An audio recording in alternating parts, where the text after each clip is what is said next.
에베소서 3장 19절로 30절입니다.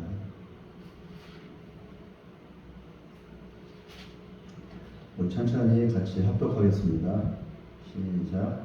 느부갓네살이 분이 가득하여 사드락과 메삭과 아벳느고를 향하여 얼굴빛을 바꾸고 명령하여 이르되 그 풀무불을 뜨겁게 하기를 평소보다 7배나 뜨겁게 하라 하고 군대 중용사 몇 사람에게 명령하여 사드락과 메삭과 아벳느고를 결박하여 극렬히 타는 풀무불 가운데 던지라 하니라.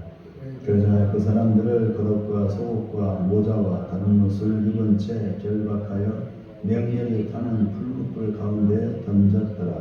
왕의 명령이 엄하고 풀무불이 심히 뜨거우므로 불꽃이 사드락과 메삭과 아벳느고를 붙던 사람을 태워 죽였고 이 세 사람 사드락과 메삭과 아벳느고는 결박된 채 맹렬히 타는 풀무불 가운데 떨어졌더라.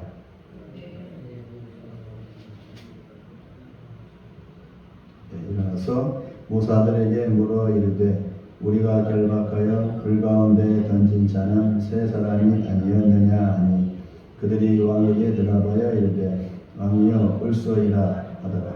왕이 또 말하여 이르되 내가 보니 결박되지 아니한 네 사람이 불 가운데로 다니는데 상하지도 아니하였고 그 넷째 모양은 신들의 아들과 같도다 하고 느부갓네살이 맹렬히 타는 풀무불 앞이 가까이 가서 불러 이르되 지극히 높으신 하나님의 종 사드락 메삭 아벳느고야 나와서 이리로 오라 하매 사드락과 메삭과 아벳느고가 불 가운데에서 나온지라. 지시와 왕의 모사들이 모여 이 사람들을 본즉 불이 능히 그들의 몸을 해하지 못하였고 머리털도 그을리지 아니하였고 겉옷빛도 변하지 아니하였고 불탄 냄새도 없었더라. 느부갓네살이 말하여 이르되 사드락과 메삭과 아벳느고의 하나님을 찬송할지로다. 그가 그의 천사를 보내사 자기를 의뢰하고 그들의 몸을 바쳐 왕의 명령을 거역하고 그 하나님 밖에는 다른 신을 섬기지 아니하며 전하지 아니한 종들을 구원하였었도다. 그러므로 내가 이제 조서를 내리노니 각 백성과 각 나라와 각 언어를 말하는 자가 모두 사드락과 메삭과 아벳느고의 하나님께 그 몸을 쪼개고 그 집을 거름돈으로만 삼을지니 이는 이같이 사람을 구원할 다른 신이 없음이니라 하더라. 왕이 드디어 사드락과 메삭과 아벳느고를 바벨론 지방에서 더욱 높이리라. 잠깐 기도하겠습니다. 사랑과 은혜의 하나님 아버지, 세상에는 수많은 좋은 것들이 널려 있는데 하나님은 우리 보고 믿음으로 살라고 하십니다. 우리가 조금만 타협하고 조금만 눈 감으면 얼마든지 쉽고 편하게 살아갈 수 있는데 하나님은 우리 보고 그러지 말고 믿음의 중심을 지키라고 요구하십니다. 왜 그렇습니까? 꼭 믿음으로 살아야 합니까? 처음 아담이 말씀에 순종하지 않고 거역하고 나서 세상 것들의 유익을 찾고 누리며 살게 되면서 인간 삶의 슬픔과 고통이 더욱 많이 찾아오게 되었음을 봅니다. 하나님을 제껴두고 내 노력과 내 생각으로 산다면 그것이 나의 의가 되고 내 자랑이 되고 나는 하나님과 상관없는 존재가 된다는 것을 인정합니다. 그러므로 하나님은 우리에게 네 노력으로 살지 말고 믿음으로 살라고 말씀하시는 것 같습니다. 그러나 우리 앞에는 손만 뻗으면 얼마든지 쉽게 얻을 수 있는 것들이 많습니다. 굳이 하나님을 찾지 않아도 먹고 살 수 있고 누릴 수 있기 때문에 많은 이들이 실족하고 또 나가 떨어집니다. 그러므로 하나님 아버지, 우리에게 주시는 고난과 역경이 우리로 하여금 정신 차리게 하고 또 하나님을 의지하게 만드는 줄로 믿습니다. 이 시간 고난과 어려움 가운데에서도 하나님께 대한 믿음을 지키고 세상의 권세와 유익에 넘어가지 않고 오직 하나님만을 섬긴 사람들을 살펴보려고 합니다. 그들은 어떤 마음으로 그리 했는지, 그리고 그들의 그런 행동을 통해서 하나님은 무엇을 원하셨는지를 배우고자 하오니 이 시간에도 성령 하나님 우리와 함께 하시어 깨닫게 해주시고 변화되게 하여 주옵소서. 예수님의 이름으로 기도합니다. 아멘. 지금으로부터 2600여 년 전에 이스라엘이 바벨론 제국이라는 큰 나라에 의해 침략당하여서 나라가 망하고 또 백성들이 떼죽음을 당하고 왕은 눈알이 뽑히고 왕비는 강간을 당하고 왕자들도 모두 죽임을 당하는 일이 있었습니다.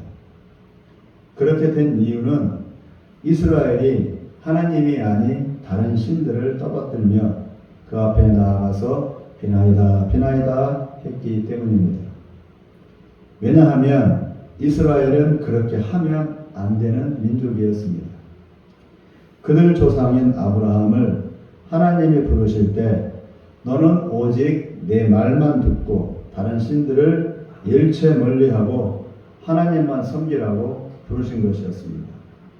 그러므로 아브라함의 자손들인 이스라엘은 절대로 다른 신들을 섬기거나 붙잡으면 안 되고 오직 하나님만 믿고 하나님만 경배해야만 했는데 다윗 왕 이후 솔로몬 왕이 많은 첩들을 두면서 그 첩들의 속살거리는 말에 넘어가서 그 첩들의 민족들이 믿는 여러 신들을 이스라엘에 들여오기 시작하면서 그것이 전체 백성들에게 퍼져서 온 이스라엘 왕과 백성들이 하나님이 그렇게 싫어하고 멀리하라고 했던 그 이방신들을 모두 다 믿게 된 것입니다.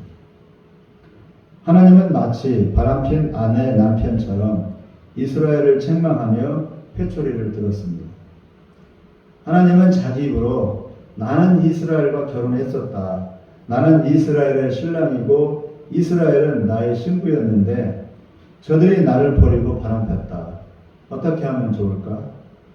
그래서 수없이 많이 그러지 말라고 타일르고 책망을 했지만 이스라엘은 말을 듣지 않다가 결국 막판에 바벨론 제국에 의해 멸망당하고 만 것입니다.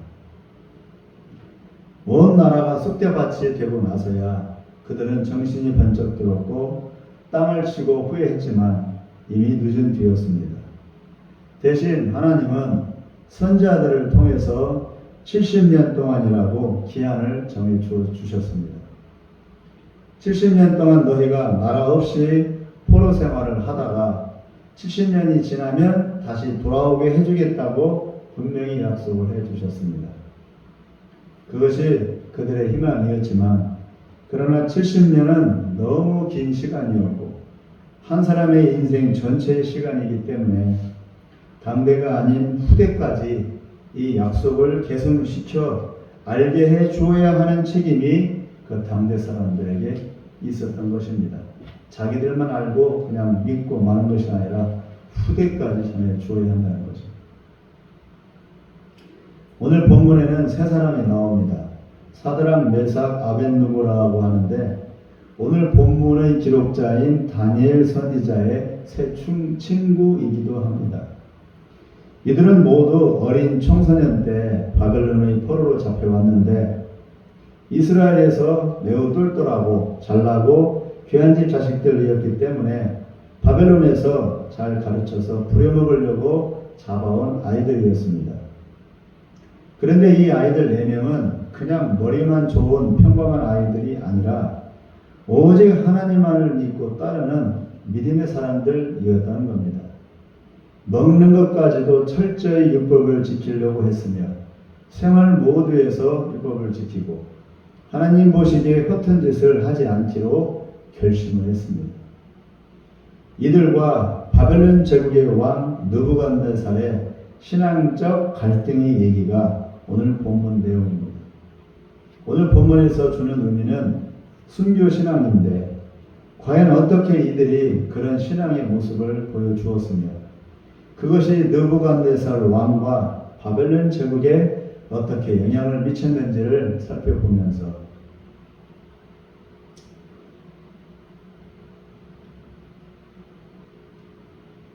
이 시대의 바벨론이라 불리는 이 현대 사회에서 살아가는 우리 믿는 자들의 믿음과 또 삶의 자세를 뒤돌아보고 또 무엇을 소망해야 하는지를 깨닫고자 합니다.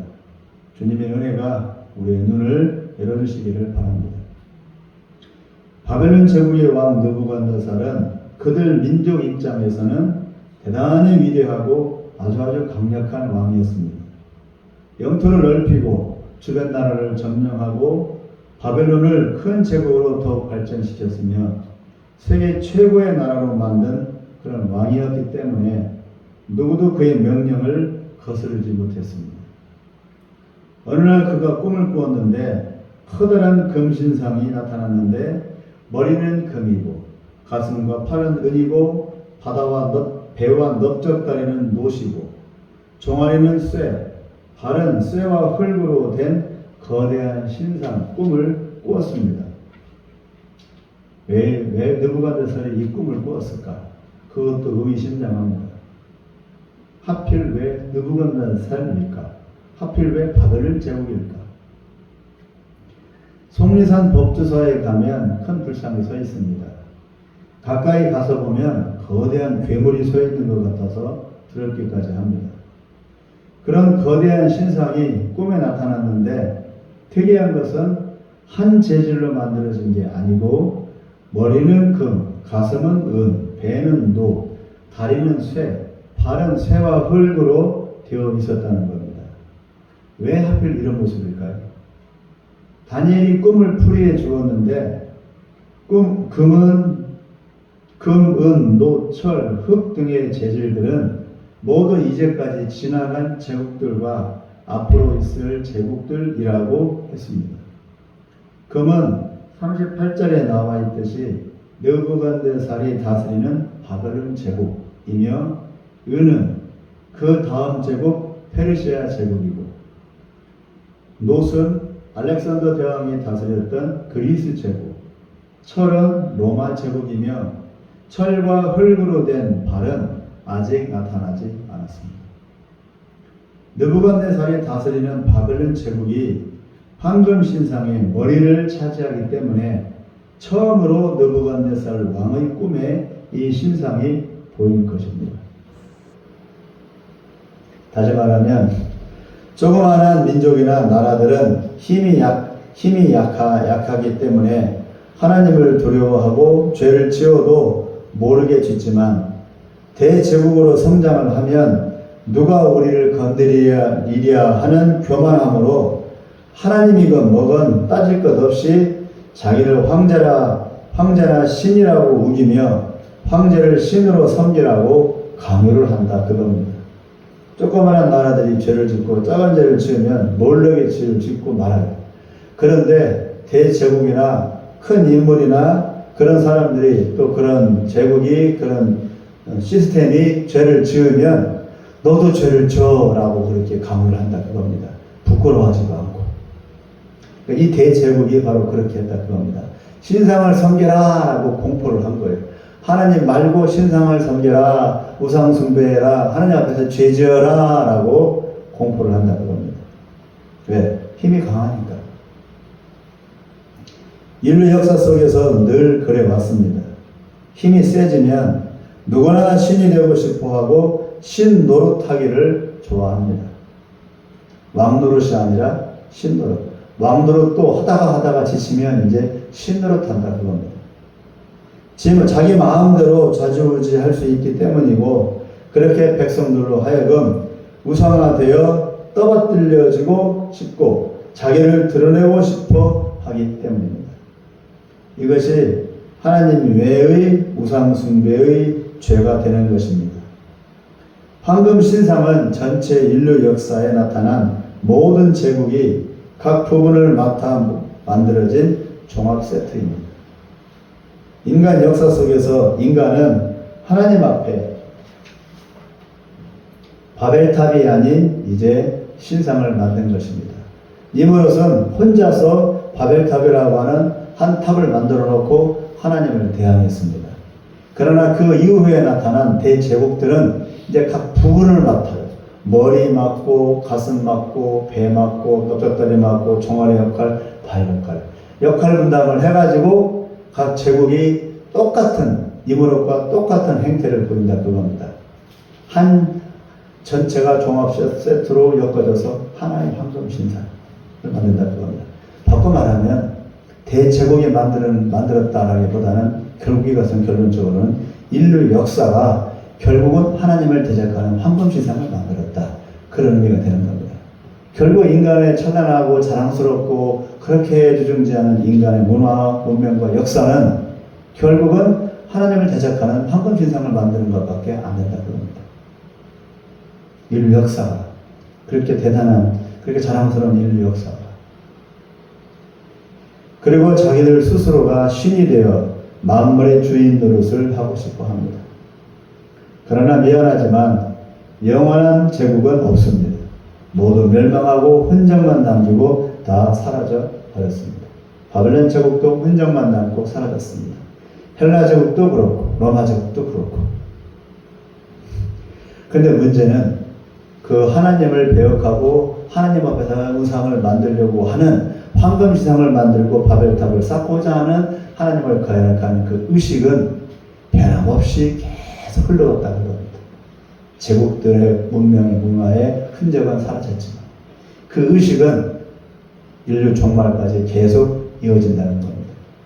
현대 사회에서 신바벨론으로 의해 가지고 결국은 그 의식의 흐름 속에서 다른 형태로, 다른 제국의 형태로, 다른 황금신상의 형태로, 다른 바벨탑의 형태로 나타나고 있죠. 그것을 경계하기 위해서 오늘 본문 말씀이 정해진 것입니다. 인간은 천년 만년을 살지 못합니다. 불사신이 아닙니다. 곧 병들고 죽습니다. 제국 역시 태어나자마자 곧 기울어지기를 시작할 뿐입니다. 영원한 분은 하나님뿐입니다. 하나님이 진짜 신이고 우리를 지으신 창조주이시고 우리를 구원하신 구원자, 진짜 백이십니다. 하나님. 다른 신들은 우리가 아무 상관도 없어요. 이 신상에 대해 느부갓네살은 다니엘에게 설명을 들었음에도 그 신상에 모든 백성이 절하는 칙령을 내렸습니다. 그래야 자신의 왕권이 강화되고 백성들이 자기를 우러러볼 것이라고 여겼기 때문입니다. 그런데 다니엘의 세 친구 사드락, 메삭, 아벤느고는 이런 제안에 거절했습니다. 그들은 오직 하나님만이 신이라고 믿었기 때문입니다. 따지고 보면 지금 그들은 포로입니다. 그리고 왕에게 잡혀와서 어려서부터 궁궐에서 자라며 살아왔고 그리고 관직도 얻었습니다. 즉 왕의 신하의 신분이란 뜻이고 왕의 보호 아래에 있다는 뜻입니다. 그럼에도 그들은 전하기를 거부했고 급기야 왕의 노여움을 사서 불구덩이에 던져지는 형벌을 받게 되었습니다. 이미 선택받아 특별한 교육을 받고 특별한 직분을 부여받아 편히 살 수 있는데도 그들은 그것을 포기하고 하나님 말씀에 순종하는 길을 택했습니다. 그나마 옛날에는 사람 간의 의리나 도리를 많이 따졌습니다. 경우가 아닌 일을 하면 지탄을 받고 또 왕따를 당했습니다. 그래서 사람 사는 세상 같아 보였습니다. 그러나 지금 시대는 자기에게 유익이 되느냐 안 되느냐가 기준이 되었습니다. 그래서 인간관계를 어떻게 하든 주변 사람이 뭐라고 하든 내 좋은 대로 하고 내 유익되는 대로 밀어붙이는 게 생활력 있다고 여겨집니다.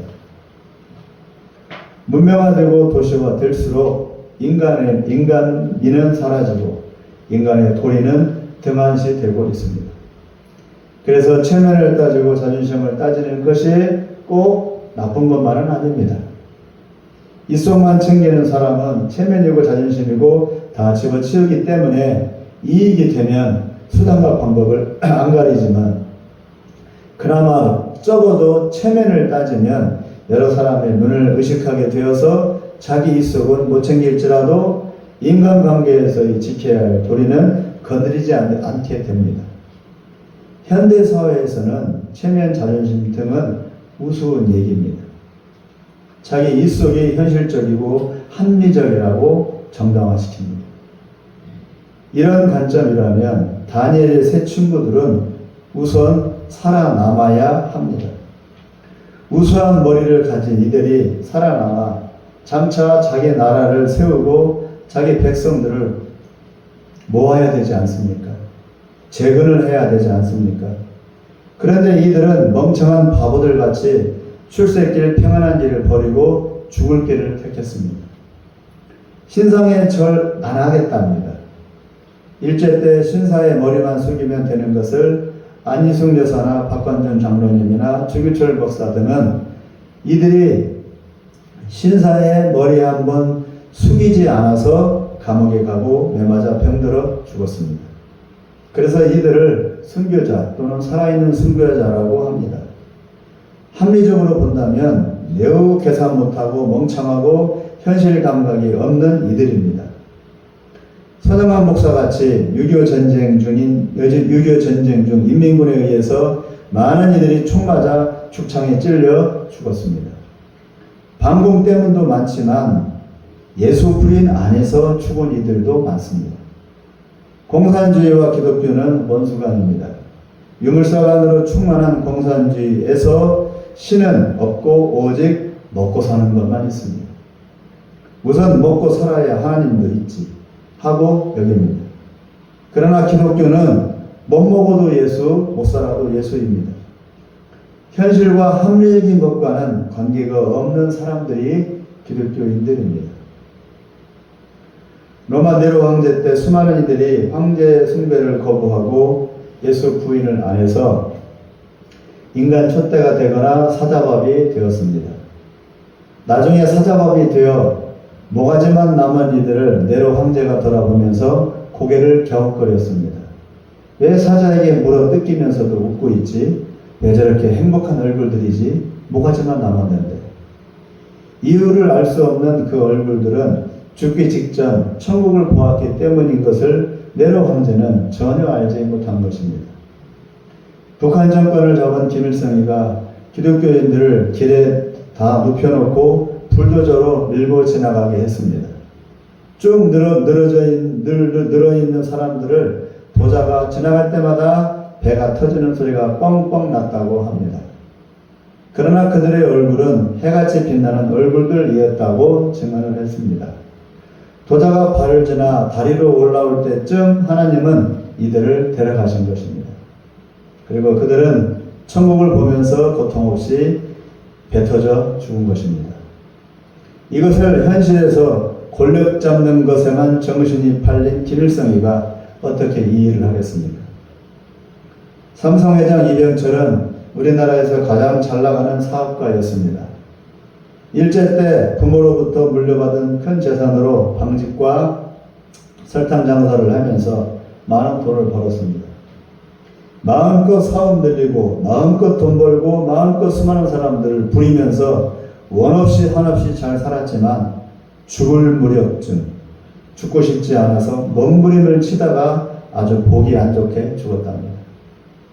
돈 많고 잘 나가니 죽고 싶지 않았겠죠. 저 세상 가려면 다 내려놓고 가야 하니까 얼마나 아까웠겠습니까? 그러나 그가 모르는 게 있으니 예수님 믿고 구원받은 사람은 이 세상보다 저 세상이 더 좋답니다. 억만 금을 주고 누려도 저 세상 천국보다는 못합니다. 해됨도 없고 상함도 없는 죄악도 없는 천국 소망이 우리 예수 믿는 이들의 유일한 희망과 위로라는 사실을 절대로 잊으면 안 됩니다. 이건 옛날 얘기가 아니에요. 이 느부갓네살 왕 때 얘기도 아니고 일제 때 얘기도 아니고 6.25 때 얘기도 아니고 지금 우리 시대의 얘기입니다. 왜냐? 지금 우리나라에서는 예수 믿는다고 목 자르지는 않죠. 그러나 이슬람에서는 지금 목 잘라요. 죽여요. 북한에서는 숨도 못 쉬어요. 직결 총살. 우리나라라고 언제까지 이렇게 평안할 줄 아십니까? 미안한 얘기지만 곧 옵니다. 북한과 같은 그런 절망적인 그런 상황이 온다고. 제 얘기가 아니라 성경에 이렇게 예언되어 있으니까. 그걸 준비하지 않으면 다 나가리가 되는 겁니다. 천년, 만년, 백년, 200년을 예수를 믿어도. 제가 노고대 현장 나가면서 만나는 사람들이 숱하게 교회 다녔던 사람들이에요. 절반 이상이 다.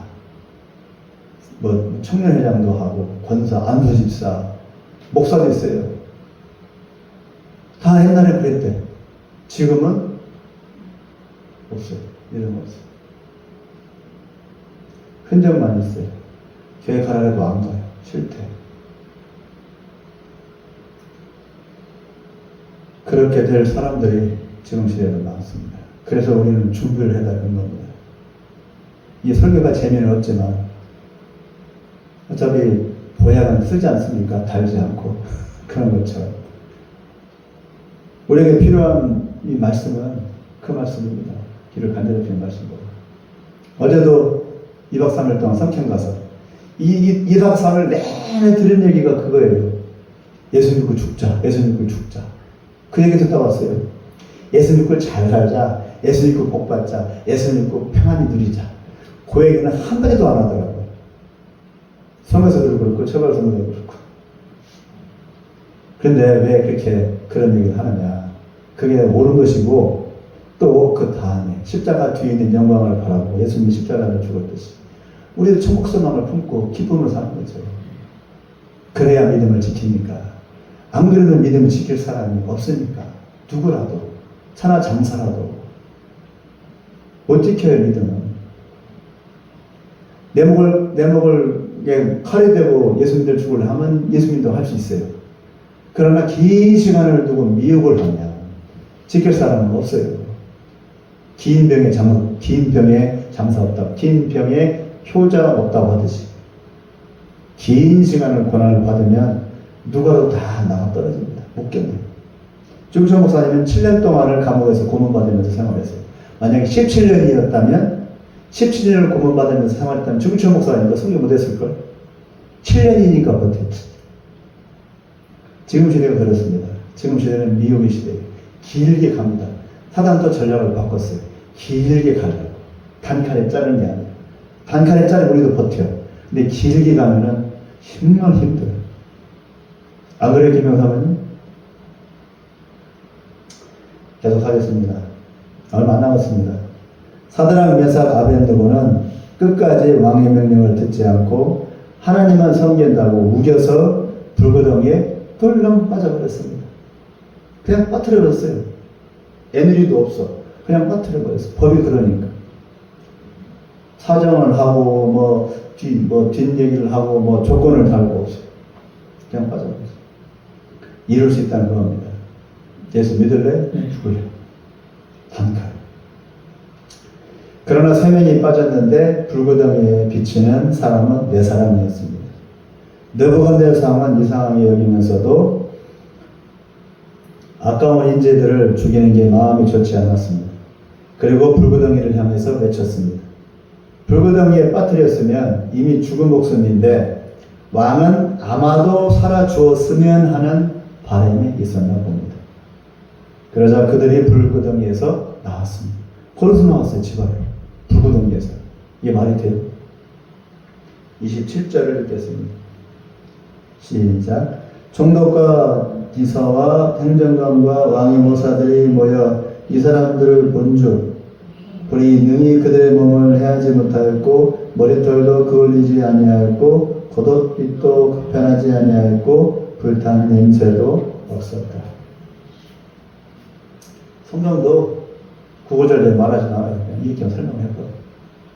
살아나왔다. 불구덩이에 빠졌다. 다시 살아나왔다. 간단해요. 그리고 나서 느부갓네살 왕이 하는 말이 28절에 사드락과 메삭과 아벤느고의 하나님을 찬송할지로다 라고 자기 입으로 고백을 합니다. 신상을 만들어 절하라고 하던 이가 세 사람이 불구덩이 신앙을 보고 오히려 하나님을 찬송하게 되었습니다. 하나님은 이것을 누린 거죠. 신앙의 타협은 없습니다. 직진만 있을 뿐입니다. 그래야하면 불가능도 열리고 반대자도 회유시키게 된다 그겁니다. 저는 고등학교 때 작은 집에서 기숙할 때 교회를 다녔습니다. 고등학교 1학년 때죠. 그때 침례도 받았습니다. 저는 침례교인이에요. 세례교인이 아니고. 덕분에 숙부에게서 약 일주일간 매일 밤마다 두들겨 맞았습니다. 이유는 교회 다닌다는 것 때문이었습니다. 저는 그때 온전한 믿음은 아니었지만, 그때 믿음은 온전한 믿음은 아니었어요. 근데 적어도 하나님이 살아계시다고는 믿게 되었어요. 그때.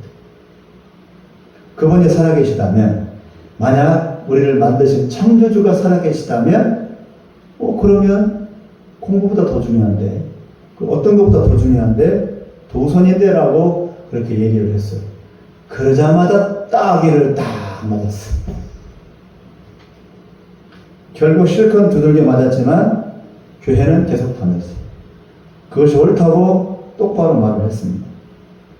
그 이후에 제 가슴에는 막연하지만, 그리고 몇 년 후에 거듭났지만, 그때까지 기독교인으로서의 최소한의 정체성은 주어졌습니다. 지금은 그 숙부도 불교를 버리고 카톨릭의 뒤에서 예수님을 찾고 있다고 합니다. 불교적인 신앙은 아닐지라도 타협은 하지 않은 결과입니다. 말씀을 맺겠습니다. 우리 29절 30절을 한번 읽어보겠습니다.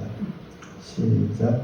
그러므로 내가 이제 조서를 내리노니 각 백성과 각 나라와 각 언어를 말하는 자가 모두 사드락과 메삭과 아벳누고의 하나님께 경솔히 말하거든 그 몸을 쪼개고 그 집을 거름더미로 삼을지니 이는 이같이 사람을 구원할 다른 신이 없음이니라 하더라. 왕이 드디어 사드락과 메삭과 아벳누고를 바벨론 지방에서 더욱 높이 그죠? 하나님의 영광이 드러납니다. 느부갓네살 입에서 다른 신은 없대. 지가 황금이상을 만들고 절하라고 해놓고 이제 와서는 뭐라고 말해요? 다른 신은 없대. 자기도 신이 아니래요. 황금신상도 신이 아니에요. 자기 입으로 고백하게 만들죠. 왜 이렇게 됐어요? 사드락과 메삭과 아벳누고가 불구덩이에 빠질 만큼 자기 신앙을 지키니까. 자기 신앙이 아니죠. 자기 신앙 지키는 것이 그게 한계가 아니에요. 이 사람들의 이 신앙을 포기하지 않는 이 결과로 결국은 자기들도 구원받았지만 결국 누구 입에서 고백하게 만들어요? 황금지상을 만들어 절하라고 만든 그 느부갓네살 왕의 입을 통해서 다른 신이 없다는 고백을 하게 만들고 조서까지 하게 만듭니다. 바벨론 제국. 이것이 하나님께서 하고자 하시는 일입니다. 왜 우리 신앙을 지켜야 합니까? 물론 우리가 구원받아야 합니다. 그러나 우리 그렇게 고백하는 우리를 통해서 하나님은 다른 영혼들을 구원하고 싶어서 그러는 거예요. 하나님의 하나님 되심을 드러내고 싶어서 그러는 겁니다. 그러니까 우리는 우리 신앙을 왜 지켜야 됩니까? 물론 나를 위해서 이기도 하지만 우선은 누굴 위해서? 하나님을 위해서 이렇게 해야 되는 겁니다. 하나님을 위해서 내 신앙을 목숨을 내걸고 지켜야 하는 겁니다. 주구철 목사님의 그 순교신앙을 통해서 누가 드러났습니까? 주구철 목사님은 두 번째고 누가 드러났습니까? 일본 순서들도 인정을 했어요. 하나님이라는 분이 있구나. 저 사람이 저렇게 죽어가는 거 보니까 하나님이 있구나. 그렇게 인정하게 만드는 거죠. 이것을 하나님은 원하시는 겁니다. 그러니까 아주 쓴 방법이죠. 참 괴로운 방법인데 지금이 죄악된 세상이기 때문에 이런 방법이 아니고서는 하나님을 드러낼 수가 없어요. 오죽하면 하나님이 자기 아들을 죽이면서까지 우리를 구원하셨겠냐고요. 하나님이 오죽하면 자기 아들, 자기 자신을 죽이면서까지 우리를 구원하셨겠냐고요. 그러므로 우리를 통해서 우리의 순교신앙을 통해서라도 하나님은 자기를 드러내고 싶어 하는 겁니다. 위의 내용은 잘 풀린 케이스죠. 방금 읽은 29절 30절은 불구덩이 신앙이 꼭 이렇게 잘 풀리지는 않습니다. 어떤 경우에는 집안이 폭삭 주저앉고 몹쓸병에 걸려 비참하게 인생 말년을 보내기도 합니다. 끝까지 신앙을 지켰음에도 불구하고 하나님의 보상을 안 해주는 경우도 있어요. 이 땅에서는. 저 세상에서는 아니겠죠. 17, 18절 한번 읽어보겠습니다. 마지막입니다. 17, 18절요. 시작. 왕이여 우리가 섬기는 하나님이 계시다면 우리를 맹렬히 타는 불못불 가운데에서 능히 건져내시겠고 왕의 손에서도 건져내시기이다. 그렇게 하지 아니하실지라도 왕이여 우리가 왕의 신들을 섬기지도 아니하고 왕이 세우신 금신상에게 절하지도 아니할 줄을 아옵소서. 하나님이 우리를 구원하시고 우리 목숨을 살려주실 것이라고 하면 좋겠지만 18절에 그렇게 하지 아니하실지라도 그리하지 아니하실지라도 우리 목숨 안 걸릴지라도 그래도 우리는 죽겠습니다. 내가 죽고 우리 집안 잘 살게 해주세요. 내가 신앙시킵니까? 그것이 아니고 나가 죽고 내 가족도 죽고 우리 집안이 폭삭 망할지라도 그러나 나는 이 신앙을 지키겠습니다 하는 결단. 이 마지막 시대에 그 신앙이 참으로 필요합니다. 그 신앙이 아니면 버틸 재간이 없어요. 누구라도. 그럼에도 불구하고 우리는 하나님께 대한 소망과 순종의 믿음을 끝까지 가져야 하고 장차 도래할 천국에 대한 소망으로 이 현실의 고통 그리고 미혹을 이겨내야 합니다. 성령님이 힘을 주시고 위로를 주시고 기쁨과 평강을 주십니다. 성령님이 돕지 아니하시면 우리 힘으로는 아무것도 할 수 없습니다. 그러므로 기도해야 합니다. 도와주십시오. 이겨내도록. 요한계시록에 나오잖아요. 배도가 있다고. 요한계시록에 나오잖아요. 많은 사람들이 배도한다고. 그 배도하는 사람들이 믿음이 약한 사람들이에요. 믿음이 강한 사람들이에요. 다 집사, 권사, 목사 그런 사람들이에요. 그 사람들이 지금 신천지에 다 넘어간 사람 누구예요? 집사, 권사, 장로 그리고 전도왕 그런 사람들이 다 넘어갔어요. 신천지에. 요한계시록은 더 하대요. 그거보다 더 하대요. 이런 신앙이 아니고서 어떻게 버티겠어요? 가난이 싫어서 신앙 팔아먹고 고통이 싫어서 신앙 팔아먹고 인지상정이란 누구나 그렇게 하죠. 누가 안 살고 싶고 누가 부자 안 되고 싶어요. 다 되고 싶지. 그럼에도 불구하고 하나님은 그러잖아요. 그럼에도 불구하고 믿음 지키라고. 그럼 우리 순종해야죠. 하나님 지키라고 하니까. 우리가 사람 말 들을 수는 없잖아요. 하나님 말씀 드려야지. 그것마저 없다면 연약한 우리가 어찌 이 현실을 이겨낼 수 있겠습니까? 나의 평강을 너에게 주노라 하고 예수님이 제자들에게 하신 말씀이 곧 우리에게도 주시는 말씀입니다. 순교당할 때 많은 순교자들은 마음에 평강이 임했기 때문에 웃으면서 죽을 수가 있었습니다. 우리에게 주신 모든 약속의 말씀을 붙잡고 기어이 승리하는 우리 믿음의 인생길이 되기를 간절히 기원합니다. 기도하겠습니다. 오늘 다니엘의 세 친구의 신앙 고백을 통해서 그리고 그들의 신앙 행위를 통해서 이 시대 가운데 살아가는 우리에게도 도전이 되는 말씀 또 은혜가 되는 말씀이 되는 줄로 믿습니다. 결론은 하나입니다. 간단합니다. 복잡하지도 않습니다. 다른 장신구 당신 미사려고 붙일 필요도 없습니다. 목숨 다해 예수 믿자. 그거 하나밖에 없습니다. 하나님 아버지 이 마지막 시대에도 더 필요한 말씀이고 마지막에 가까울수록 더더 절실히 필요한 말씀입니다. 죽음을 각오하고 예수 믿도록 우리에게 힘을 허락하여 주시옵소서. 타협하지 않게 하시고 미혹에 넘어지지 않게 하여 주시옵소서. 그 어떤 것도 하나님보다 더 앞세우지 않도록 우리의 믿음을 더욱더 새롭게 하여 주옵소서. 그 연습을 더 훈련을 더 많이 하게 하여 주옵소서. 예수님의 이름으로 기도합니다.